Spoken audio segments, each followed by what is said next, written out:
الحمد للہ رب العالمین، الصلاة والسلام علی سید الانبیاء والمرسلین وعلی آلہ واصحابہ اجمعین، اما بعد فقد قال اللہ عز وجل فاعوذ باللہ السمیع العلیم من الشیطان الرجیم، بسم اللہ الرحمن الرحیم، انا جعلنا ما علی الارض زینة لہا لنبلوہم ایہم احسن عملا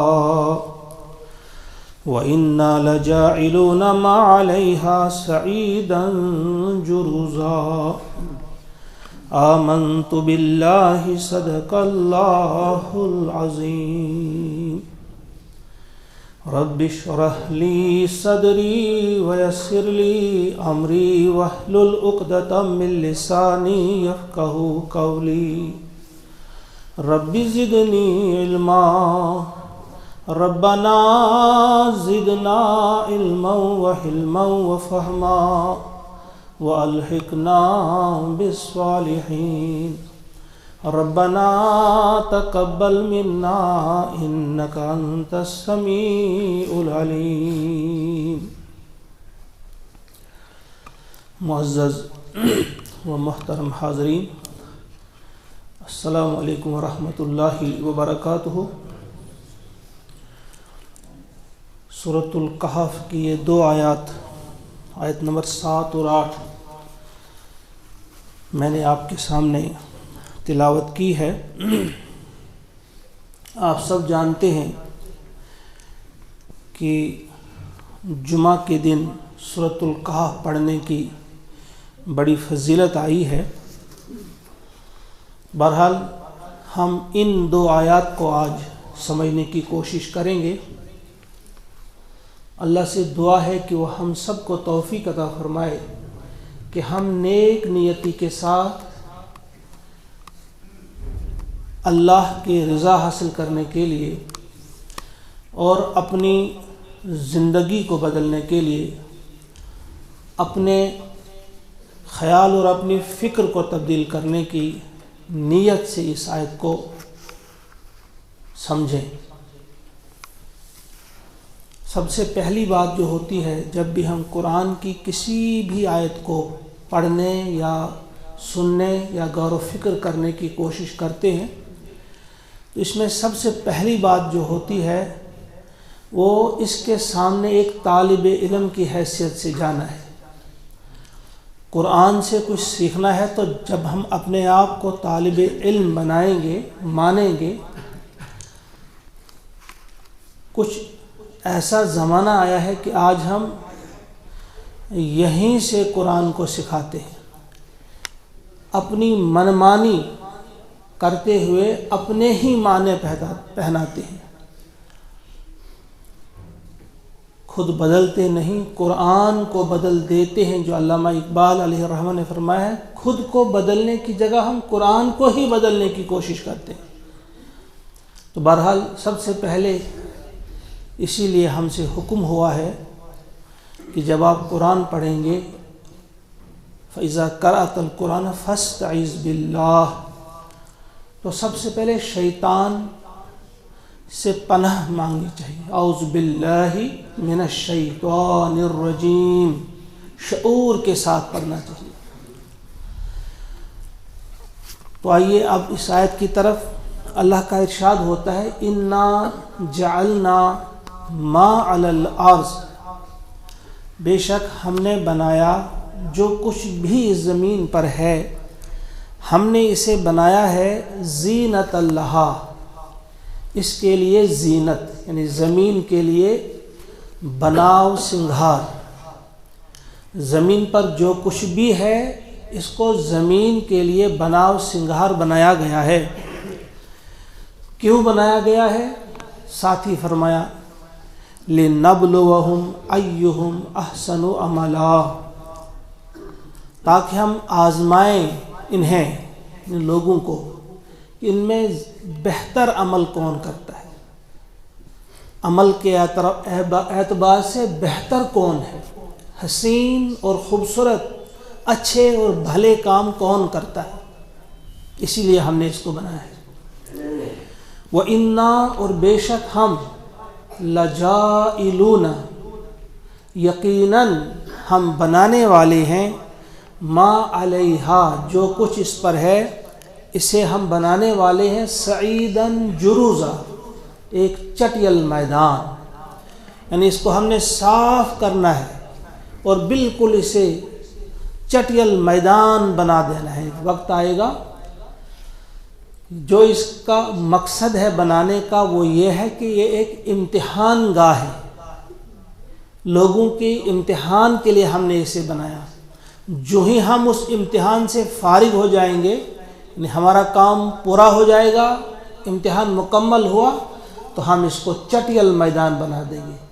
وہی قیامت کی گھڑی جب ہوگی اس کو بالکل پلان کر دیا جائے گا، اذا دکت الارض دکا دکا، اور پھر کیا ہوگا، وجاء ربک والملک صفا صفا، صف در صف، پھر ملک آئیں گے، فرشتے آئیں گے، حساب کتاب ہوگا۔ تو بہرحال پہلی چیز ہمارے سامنے یہ رہے کہ یہ دنیا کیا ہے، دنیا کی حقیقت کیا ہے، سب سے پہلے یہی ہمارے علم میں یہ بات رہنی چاہیے اور مستحضر رہنی چاہیے ہر وقت کہ ہم اس زمین پہ ہیں، اس زمین کو صرف یہ ایک ٹیسٹنگ گراؤنڈ ہے،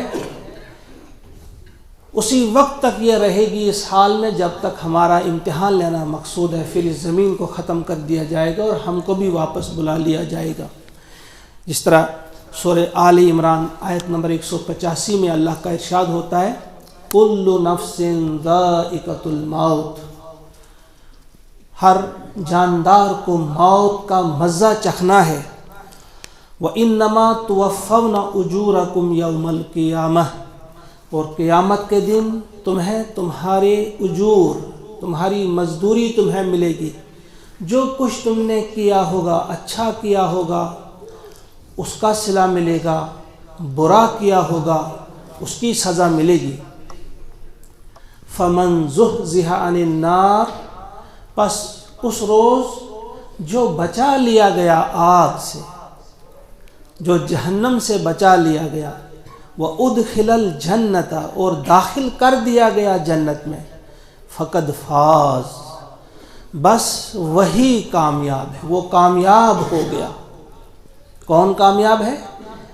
جو اس روز جہنم کی آگ سے بچا لیا گیا اور جنت میں داخل کر دیا گیا، وہ کامیاب۔ وَمَا الْحَيَاةُ الدُّنْيَا إِلَّا مَتَاعُ الْغُرُورِ، یہ دنیا کی زندگی جو ہے یہ بس دھوکے کا ایک سامان ہے، یہ بڑی حسین آپ کو نظر آتی ہے، اس کا بناؤ سنگھار ہے یہ جو اس پر لگتا ہے، اور بڑی حسین اور دلکش آپ کو اور ہم کو معلوم ہوتی ہے، مگر ہے کیا یہ؟ متاع الغرور، یہ دھوکے کا سامان ہے، حسین اور خوبصورت نہیں ہے۔ بڑی ایک خوبصورت مثال دی گئی ہے، اس کے ذریعے ہم سمجھ سکتے ہیں، ایک حقیقت کے قریب ہم جا سکتے ہیں۔ ایک حکایت لکھی ہے مولانا رومی علیہ الرحمہ نے، انہوں نے کہا ہے کہ ایک بادشاہ تھا، اس کا جو شہزادہ تھا، اس کا بیٹا، اس کی شادی ہوئی تھی ایک اور شہزادی سے، بڑی حسین تھی وہ، بڑی خوبصورت، لیکن وہاں ایک جادوگرنی رہتی تھی، بڑی مشہور جادوگرنی۔ اس نے ایسا جادو کر دیا اس شہزادے پر کہ اس کو اپنی طرف مائل کر لیا، حالانکہ وہ جادوگرنی بڑھیا بھی تھی اور بڑی بدصورت تھی، لیکن جادو کے اثر سے اسے بڑی حسین اور خوبصورت دکھتی تھی۔ کا بڑا اس نے علاج کرنے کی کوشش کی، کوئی علاج نہیں ہوا۔ پھر ایک بار کہتے ہیں کہ کوئی باہر سے، دور سے، کسی اور ملک سے کوئی ماہر جادوگر آ گیا، تو بادشاہ کو جب پتہ چلا، اس نے اس سے کہا کہ اس کا علاج کرو۔ اس نے علاج کروایا اور وہ کامیاب رہا۔ تو یہ شہزادہ پھر مائل ہوا اپنی جو اس کی اپنی اصلی بیوی تھی جو بڑی حسین تھی اس کی طرف مائل ہو گیا اور اس سے اسے چھٹکارا ملا۔ پھر لکھتے ہیں مولانا رومی لکھتے ہیں کہ یہ جو اس کی اپنی بیوی تھی یہ آخرت ہے اور یہ جادوگرنی یہ دنیا ہے۔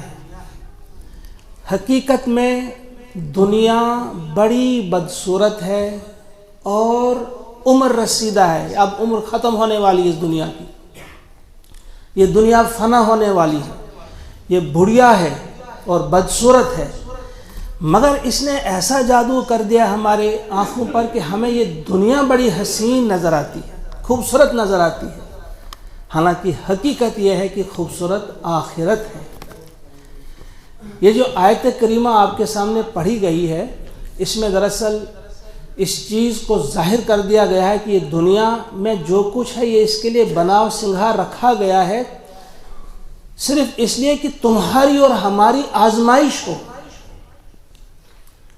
ڈاکٹر اسرار علیہ الرحمہ نے اپنی تفسیر میں ایک شعر بھی یہاں نقل کیا ہے، انہوں نے لکھا ہے کہ یہ اس کے قابل تو تھا نہیں، لیکن بہرحال کسی حقیقت کو سمجھنے کے لیے، کسی حقیقت کے قریب جانے کے لیے کبھی کبھی اس چیز کا سہارا لینا پڑتا ہے۔ کسی شاعر نے اپنے کسی اور خیال میں کہا ہے، انہوں نے کہا ہے رخے روشن کے آگے شمع رکھ کر وہ یہ کہتے ہیں، رخے روشن کے آگے شمع رکھ کر وہ یہ کہتے ہیں، ادھر آتا ہے دیکھیں یا ادھر پروانہ جاتا ہے۔ جس شاعر نے کہا ہے آپ نے کسی محبوب کے بارے میں کہا ہوگا، تو یہاں ڈاکٹر اسرار نے یہ سمجھانے کی کوشش کی ہے، انہوں نے کہا ہے کہ ایک طرف اللہ کا چہرہ ہے، ایک طرف وہ نور ہے، نورانی چہرہ اللہ کا، اور دوسری طرف یہ دنیا جس کو یوں ہی چمکایا گیا ہے، جس کو یوں ہی سنگار کیا گیا ہے کہ نظر آتی ہے حسین ہے نہیں، مگر اس لیے کیوں کہ ہماری اور آپ کی آزمائش ہو رہی ہے کہ ہم ادھر جاتے ہیں یا ادھر جاتے ہیں، ہم اس دنیا کے قریب جاتے ہیں یا آخرت کی طرف جاتے ہیں، ہم اللہ کے چہرے کا دیدار حاصل کرنا چاہتے ہیں یا اسی دنیا کے پیچھے مرتے ہیں۔ ایک جگہ اللہ تعالیٰ نے فرمایا ہے اپنے نیک بندوں کے بارے میں، وجوہ یومئذ ناظرہ، کہ اس روز کو چہرے جو ہوں گے بڑے تر و تازہ ہوں گے، خوشباش ہوں گے، الی ربہا ناظرہ، اپنے رب کی طرف دیکھ رہے ہوں گے، خوش ہوں گے۔ کون دیکھ سکے گا اپنے رب کی طرف؟ وہ وہی جس نے یہاں اللہ تبارک و تعالی کی عظمت کو، جلال کو ہر وقت مد نظر رکھتے ہوئے اس دنیا میں زندگی بسر کی ہوگی، وہاں یہ دیکھا جائے گا۔ تو حقیقت دنیا کی بتائی جا رہی ہے، دنیا کچھ بھی نہیں ہے۔ ایک حدیث پاک میں واضح کیا ہے نبی اکرم صلی اللہ علیہ وسلم نے، ٹھیک طرح سے آپ ذہن میں بٹھائیے یہ بات۔ اگرچہ کچھ لوگ کہتے ہیں کہ یہ حدیث نہیں، یہ حضرت علی رضی اللہ تعالیٰ عنہ کا قول ہے، مگر بہرحال جو بھی ہے ایک حقیقت ہمارے سامنے آ جاتی ہے۔ وہ کہتے ہیں کہ حضور نے فرمایا الناس نیام، کہ سارے لوگ جو ہیں وہ سوئے ہوئے ہیں، اذا ماتوا انتبہوا، جب یہ مر جائیں گے تو جاگ جائیں گے۔ اس وقت لوگ سارے جو ہیں وہ نیند میں ہیں، سوئے ہوئے ہیں، جب ان کی موت واقع ہوگی تو یہ جاگ جائیں گے، اس وقت انہیں حقیقت معلوم ہوگی کہ حقیقت کیا ہے، دنیا کی حقیقت کیا ہے، آخرت کیا ہے، سب کچھ وہ اپنی آنکھوں کے سامنے دیکھیں گے۔ اس وقت ہم کیا کر رہے ہیں؟ اس وقت ہم مال جمع کرنے میں مصروف ہیں، اس وقت ہم پیسہ جمع کرنے میں مصروف ہیں، کوٹھیاں اور بنگلے بنانے میں، گاڑیاں خریدنے میں، ہم یہ سب مال جمع کرنے میں لگے ہوئے ہیں، اور فرشتہ جو موت کا ہے اور اس کی پوری ٹیم جو ہے وہ ہم کو جمع کر رہی ہے۔ ہم مال جمع کر رہے ہیں اور فرشتے ہم کو جمع کر رہے ہیں۔ آپ سب جانتے ہیں آج تک کروڑوں انسانوں کو لے گئے وہ، اور کہیں جمع کر دیا، اب کتنے باقی ہیں، کب تک باقی رہیں گے، ان کو بھی وہ جمع کر رہے ہیں۔ اب یوں سمجھیے کہ میں، آپ، ہم سب مختلف قسم کی چیزیں اپنے آس پاس جمع کرتے ہیں، پھر ان کو دیکھ کر خوش ہونے کی کوشش کرتے ہیں. یہ رہا میرا باغ، یہ رہا میری گاڑی، یہ میرا بنگلہ، یہ میرا گھر فلاں جگہ، یہ فلاں جگہ میرا گھر، یہ اتنا بینک بیلنس، اس بینک میں اتنا، اس بینک میں اتنا. ہم مختلف جگہوں پہ جمع کرتے ہیں. ہر چیز کہ اتنی ہم نے جمع کی، ان کو دیکھ کر ہم خوش ہوتے ہیں، ہم اس کی طرف راغب ہوتے ہیں. اسی اسنا میں فرشتہ آ جاتا ہے، ہم کو اٹھاتا ہے اور لے جاتا ہے.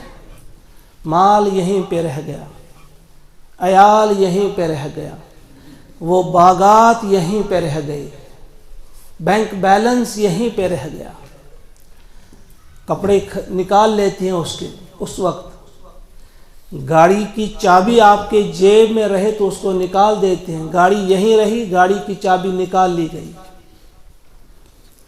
100 سوٹ آپ کے پاس ہوں، ایک بھی آپ کے کام کا اس وقت نہیں ہے. اس وقت اور ہی کپڑا لایا جاتا ہے، سفید کپڑا، وہی پہنایا جاتا ہے. آپ کے گھر میں 50 کمرے بھی ہوں، کسی ایک کمرے میں آپ کو رہنے نہیں دیا جائے گا. کہیں گے جلدی کرو، نکالو ان کو یہاں سے. یہ ہے دنیا. اور مثال دی گئی ہے جب یہ فرمایا کہ یہ نیند میں ہے، جب یہ جاگ جائیں گے، جب ان کو موت آئے گی تو جاگ جائیں گے. ایسا ہی ایک شخص ہے، یوں سمجھے کہ وہ خواب دیکھ رہا ہے. خواب میں کسی نے اس کو سونے کی ایک اینٹ دے دی بڑی، وہ اس کو ہاتھ میں پکڑے ہوئے ہے، یا کچھ بھی اس کے پاس مال ہے، سونا ہے، چاندی ہے، وہ اس کو پکڑے ہوئے ہے مضبوطی سے. اچانک جب اس کی آنکھ کھل جاتی ہے، وہ دیکھتا ہے کہ یہاں اس کے ہاتھ میں کچھ بھی نہیں ہوتا ہے. بس یہی سمجھے کہ ہم نے جو چیزیں بھی جمع کر کے رکھی، ہم خوش ہیں. جو ہی موت آ جائے گی کہ ہم دیکھیں گے اپنے آس پاس، وہاں کچھ بھی نہیں ہوگا. حتیٰ کہ آپ کے ہاتھ میں جو ہر وقت موبائل رہتا ہے، موبائل بھی نہیں ہوگا. کتنے ہزار کا موبائل ہو، وہ بھی یہی رہ جائے گا. وہاں جب آپ جاگ جائیں گے، آپ کے ہاتھ میں موبائل بھی نہیں ہوگا، کچھ بھی نہیں ہوگا. یہ دنیا کی بس یہی حقیقت ہے. اسی لیے ہم سے کہا گیا ہے، پیارے نبی صلی اللہ علیہ وسلم نے فرمایا ہے، ایک دعا سکھائی ہے کہ صبح شام وہ دعا کیا کرو. بڑی ضرورت ہے اس دعا کی، بڑی ضرورت. بہت کم لوگ ہم میں ہوں گے جو یہ دعا کرتے ہوں گے.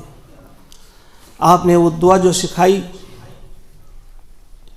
اللہم انی اسألک العفو والعافیۃ فی دینی و دنیای و اہلی و مالی. بس اتنا ہی مختصر دعا ہے کہ اللہ میں تجھ سے معافی چاہتا ہوں. اللہم انی اسألک العفو.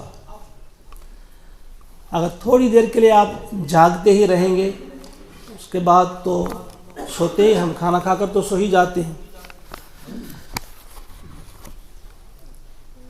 اللہم انی اسألک العفو، پہلے معافی صبح بھی شام کو بھی. معافی کی کتنی ضرورت ہے. اس لیے پیارے نبی علیہ الصلوۃ والسلام نے ہمیں سکھایا ہے، فرض نماز بھی ہم ادا کرتے ہیں، کتنے ہی اچھے طریقے سے کی ہو، لیکن حق ادا نہیں ہوتا تو فوراً ہم 3 بار آپ پڑھا کرتے تھے، استغفر اللہ استغفر اللہ استغفر اللہ، استغفار، معافی. تو صبح بھی آپ نے معافی مانگنی ہے اللہ سے، اللہ معاف کر دے. عبادات کے تعلق سے معافی، اعمال کے تعلق سے معافی. کتنے ہم سے کام ہوتے ہیں جو ٹھیک نہیں ہوتے، اس کے لیے معافی. کتنی احتیاط کے ساتھ آپ نے رات گزاری ہو، دن گزارا ہو، لیکن پھر بھی ضرورت اس بات کی ہے کہ ہم اللہ سے معافی مانگیں، استغفار کریں، اے اللہ مجھے معاف کر دے، استغفر اللہ. ہمارا استغفار بھی کیا ہوتا ہے، اس میں بھی بڑا دھیان رہے، ہم اس میں سنجیدہ رہیں. حضرت رابعہ بصریہ رحمۃ اللہ تعالی علیہ فرماتی ہیں، استغفارنا یحتاج استغفار. ہمارا استغفار کیا ہے، ہمارا معافی مانگنا کیا ہے، یہ ایسا ہے کہ ہمیں اس پر استغفار کرنا چاہیے. یعنی ہماری معافی مانگنے کا طریقہ بھی جو ہے وہ اتنا بھدا ہوتا ہے، غلط ہوتا ہے کہ اس پر بھی مانگنا ہوتا ہے معافی اللہ تعالیٰ سے کہ ہم سے استغفار کرنا نہیں آیا.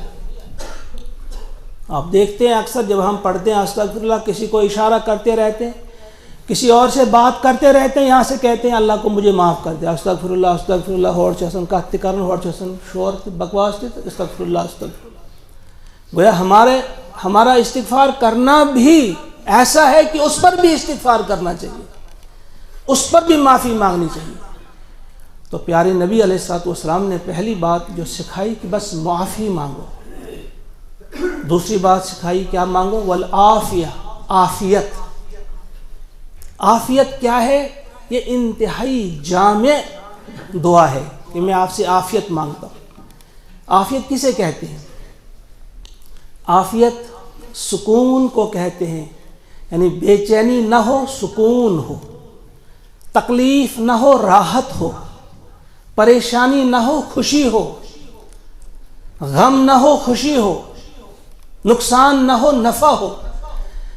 عافیت یعنی یہ اتنی جامع ہے، اس میں ساری وہ چیزیں آ جاتی ہیں کہ بس بھلائی ہی بھلائی ہو، اچھا ہی اچھا ہو، برا نہ ہو.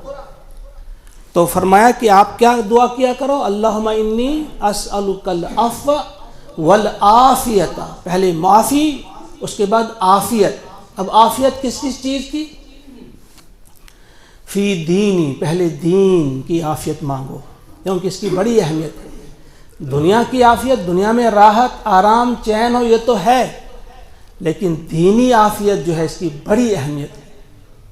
اگر کسی نے بہت عمدہ زندگی دنیا میں گزاری، بادشاہ ہو کر یہاں سے گزرا، پیارے نبی فرماتے ہیں صلی اللہ علیہ وسلم، اس سے کہا جائے گا کیسی زندگی رہی آپ کی؟ بہت اچھی رہی. پھر فرشتوں سے کہا جائے گا جاؤ جہنم کے قریب لے جاؤ اسے.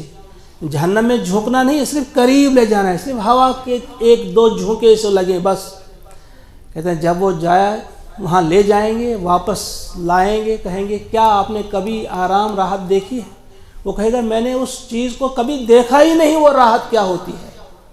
ابھی جہنم میں جھونکا نہیں گیا، صرف قریب لے جایا گیا اور تھوڑا سا وہاں کی اس ہوا کا جھونکا، اس کا مزہ چکھا. وہ کہے گا کہ میں نے کبھی نہیں دیکھی راحت. تو لہٰذا کتنا بھی مال کمایا ہو، کتنا بھی عیش کیا ہو، تو وہ سب ضائع ہو جائے گا. لہٰذا سب سے پہلے مانگو عافیت دین میں، کہ میرے دین میں مجھے عافیت عطا کر، اور پھر دنیا اور میری دنیا میں عافیت. دنیا کی عافیت کیا ہے؟ دنیا کی عافیت یہ ہے کہ آپ کی صبح بھی اور شام بھی اس حال میں گزرے کہ آپ کو کوئی تکلیف نہ ہو،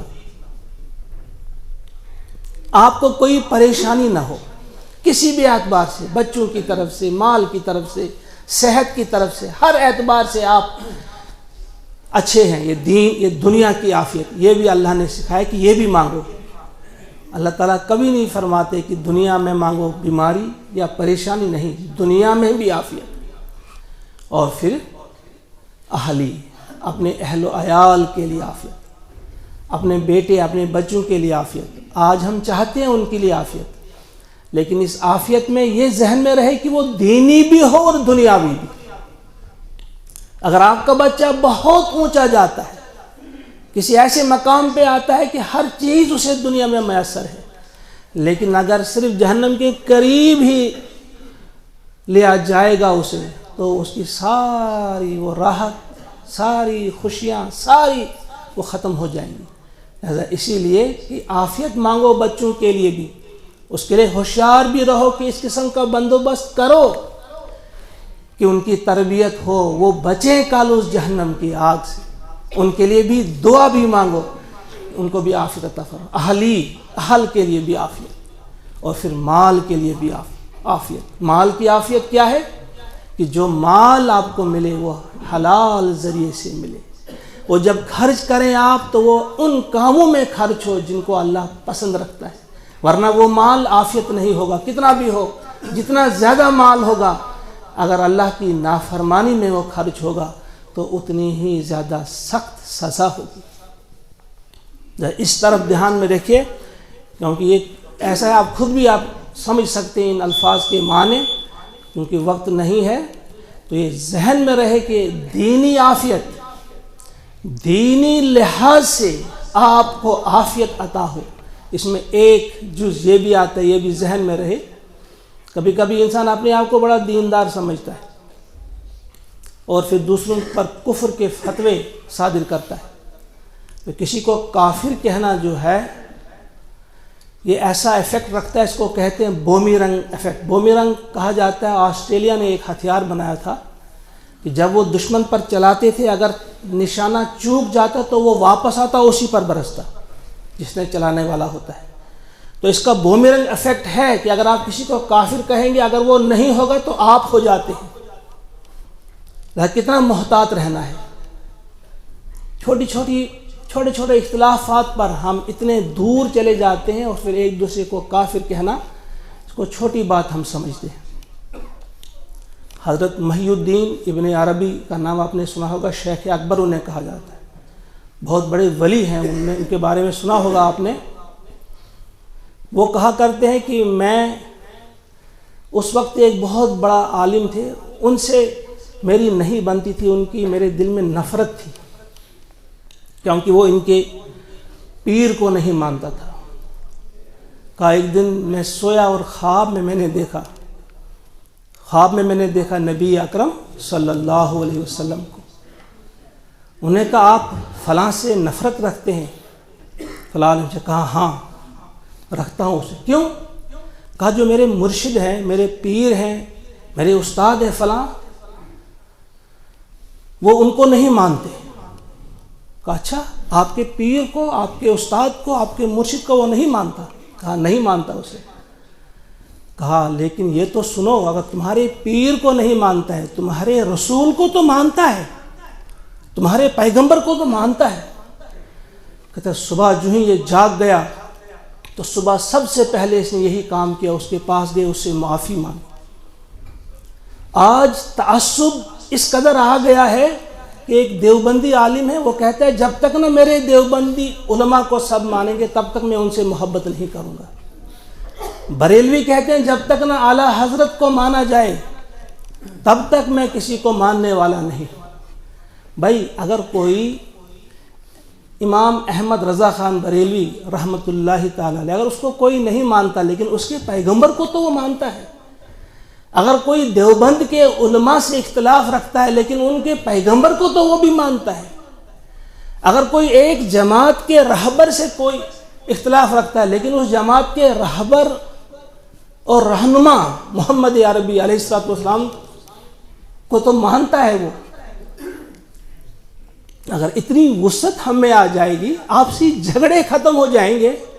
ٹھیک ہے، جس کا جو طریقہ ہے، پسند ہے، کون کہاں ہاتھ باندھتا ہے، جہاں اسے شرح صدر ہے وہ کرے، لیکن دوسروں پر کفر کے فتوے نہ صادر کرے۔